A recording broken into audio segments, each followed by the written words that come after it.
बच्चों, हमने आज हमारा अध्याय 15 जो है इसको पूरा अच्छे से पढ़ लिया है तीनों भागों में। आज हम इसका चौथा भाग जो है अभ्यास प्रश्न वो करने जा रहे हैं। तो देखो इसका पहला प्रश्न, मोर मोरनी के नाम किस आधार पर रखे गए? मोर का नाम नीलकंठ उसकी नीली गर्दन के आधार पर रखा गया और मोरनी का नाम राधा रखा गया क्योंकि वह नीलकंठ की छाया के समान उसके साथ रहती थी, जैसे राधा कृष्ण के साथ रहती है। तो इसलिए मोरनी का नाम क्या रखा गया? राधा, और नीली गर्दन के कारण उसका नाम नीलकंठ रखा गया। अगला देखो, जाली के बड़े घर में पहुंचने पर मोर के बच्चों का किस प्रकार स्वागत हुआ? मोर के बच्चों का स्वागत वैसा ही हुआ जैसे नई आई बहू का परिवार में हुआ करता है। मैंने आपको पाठ में समझाया था कि जैसे नई नवेली दुल्हन आती तो सब कितने खुश होते हैं और उसके स्वागत में लग जाते हैं। वैसे ही जब नीलकंठ और राधा का प्रवेश हुआ उस चिड़ियाघर में तो तोते, खरगोश जितने भी थे, कबूतर, सब जो है उनको देख करके बहुत ही प्रसन्न हुए। तो देखो, कबूतर नाचना भूलकर दौड़ पड़े और गुटरगू की ध्वनि करते हुए उनकी परिक्रमा सी करने लगे, यानी कि उनके चारों ओर चक्कर काटने लगे। खरगोश बड़ी सभ्यता से बैठकर उनका निरीक्षण करने लगे। छोटे खरगोश उछल कूद मचाने लगे। तोते एक आंख बंद करके बड़े ध्यान से उन्हें देखने लगे। इस प्रकार उन्होंने उनका स्वागत किया। लेखिका को नीलकंठ की कौन कौन सी चेष्टाएं बहुत भाती थी? लेखिका को नीलकंठ का रंग बिरंगे पंखों को गोलाकार खड़े करके लय ताल के साथ नृत्य करना बहुत भाता था। दाना चुगते समय, पानी पीते समय और किसी शब्द को सुनते समय उसका गर्दन को तरह तरह से चलाना भी लेखिका को अच्छा लगता था। इस आनंदोत्सव की रागिनी में बेमेल स्वर कैसे बज उठा? वाक्य किस घटना की ओर संकेत कर रहा है? जैसा कि हमने पाठ में पढ़ा था, उत्तर में देखो, यह वाक्य लंगड़ी मोरनी कुब्जा के आगमन, उसके उत्पातों और उसी के कारण नीलकंठ की मृत्यु होने की घटना की ओर संकेत कर रहा है। जैसा कि हमने पाठ में पढ़ा, वह इतनी झगड़ालू थी, इतनी उत्पात मचाती थी कि उस चिड़ियाघर की शांति जो है पूरी भंग हो गई। सभी उदास रहने लगे और नीलकंठ की मृत्यु का कारण भी वह कुब्जा ही थी। वसंत ऋतु में नीलकंठ के लिए जाली घर में बंद रहना असहनीय क्यों हो गया था?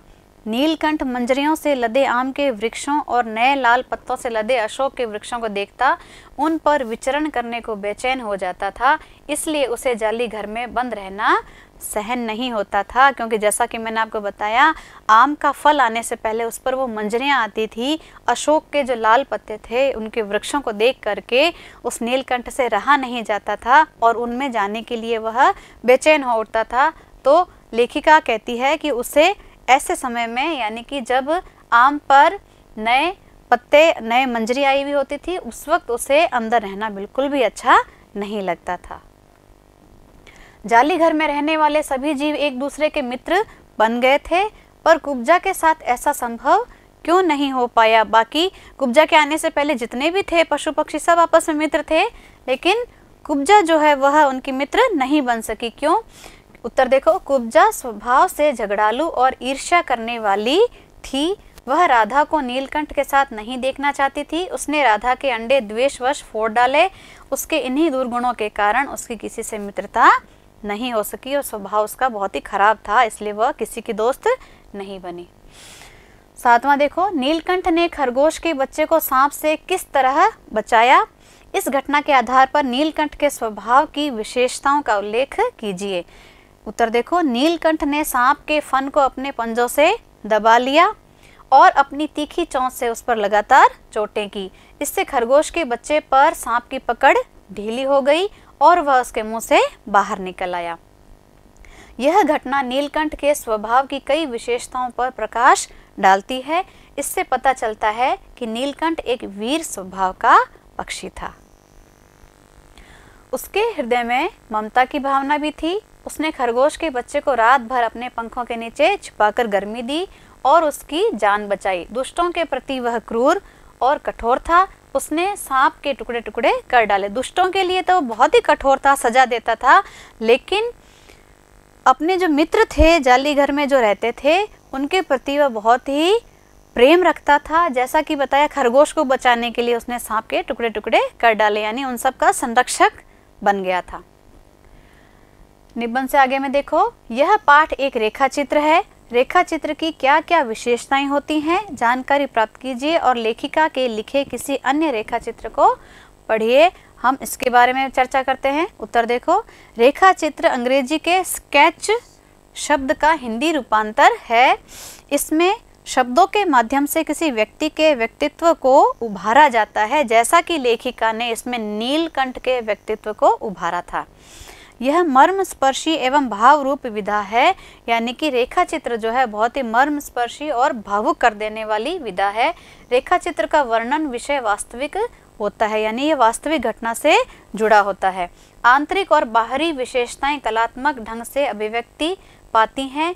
इसमें व्यक्ति की सारी विशेषताएं उभर के सामने आती है, जैसा कि नीलकंठ की जो है शारीरिक है, उसका स्वभाव जो है, यानी हर तरह की जो विशेषताएं हैं उसको लेखिका ने उभारा है। अनुमान और कल्पना देखो, निबंध में आपने ये पंक्तियां पढ़ी हैं। मैं अपने शाल में लपेटकर उसे संगम ले गई। जब गंगा की बीच धार में उसे प्रवाहित किया, तब उसके पंखों की चंद्रिकाओं से बिंबित प्रतिबिंबित होकर गंगा का चौड़ा पाट एक विशाल मयूर के समान तरंगित हो उठा।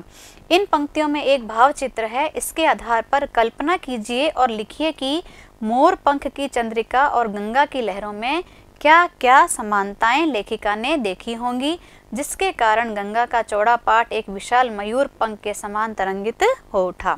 उत्तर देखो, लेखिका ने नीलकंठ को गंगा के बीच में प्रवाहित किया, तब उसके सतरंगे पंखों और उसमें सुशोभित चंद्रिकाएं गंगा की लहरों पर प्रतिबिंबित हुई होंगी। बिंब प्रतिबिंब का यह सिलसिला उठती हुई तरंगों के साथ दूर तक छा गया। देखा होगा बच्चों, जब हम पानी में पत्थर फेंकते हैं तो ऐसे लहरें सी उठती है उसमें, देखा होगा आपने, और आपने फेंके भी होंगे पत्थर, मैंने भी खूब फेंके हैं। तो जैसे ही लेखिका कहती है कि नीलकंठ को उसमें प्रभावित किया, तो उस प्रभावित करते ही वो जो उसके पंखों की जो तरंगे हैं वो धीरे धीरे तक ऐसे दूर तक फैल गई। तो ऐसा लगा जैसे दूर तक यही इसके पंख ही चमक रहे हैं, सारा जल चंद्रिकामय हो गया। उस समय लेखिका को गंगा का चौड़ा पाट एक विशाल मोर पंख जैसा प्रतीत हुआ। आगे देखो, नीलकंठ की नृत्य भंगिमा का शब्द चित्र प्रस्तुत करें। वर्षा ऋतु थी, आकाश में सांवले मेघ घिरे हुए थे। अचानक बूंदें गिरने लगी। नीलकंठ का मन नृत्य करने को मचल उठा। उसने अपने सतरंगे पंख मंडलाकार तान लिए, कभी आगे कभी पीछे, कभी दाएं कभी बाएं, क्रम से घूमने लगा। उसकी गति लय ताल में बंधी थी। नाचते हुए वह किसी अज्ञात सम पर रुकता भी था। उसके नृत्य में जातीय विशेषताओं और मानवीकरण का मनमोहक मिश्रण था। तो बच्चों, हमारे अभ्यास प्रश्न जो है यहीं पर समाप्त होते हैं। अगले वीडियो में भाषा की बात वाले भाग के साथ मैं आपसे मिलती हूँ। तब तक के लिए आपसे विदा लेती हूँ। धन्यवाद।